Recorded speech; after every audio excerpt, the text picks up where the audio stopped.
Shalom and welcome to Minhag. This year is entitled Daf Yomi and Chaf.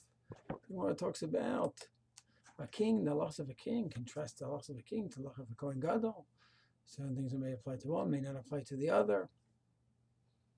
And talks about what about if a king loses a relative? Does he leave the palace to go out to escort the relative to be buried or not?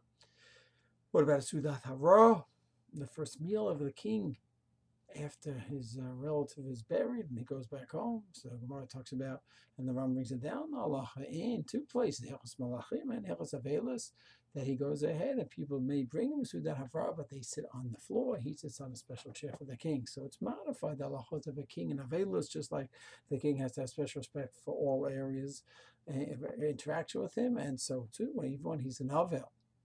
What about a Sudavar for regular persons? We all know a person comes home from the Seder and people prepare the first meal for him. Is it a nice thing to do? It's a nice, generous thing. It's an act of chesed.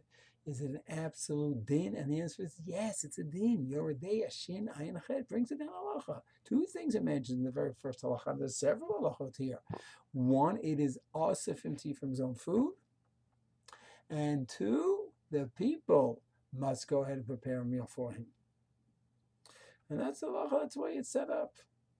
It certainly is a chesed. People helping him out and welcoming him home to this new stage and the sad state, this new chapter in his life, etc. It's all very nice and chesed, but it's din. It's not just, I decided to help my neighbor cross the street. I decided to help my friend take his packages up to his apartment. No. It's more than that. It's a din that he cannot eat his own food, and therefore we, the neighbors, must set up the first meal for him. That's Sudat Havra'ah. And the special halachas in our Gemara said him regarding a king, and then halachas for the regular person, like we do practice today. Shalom.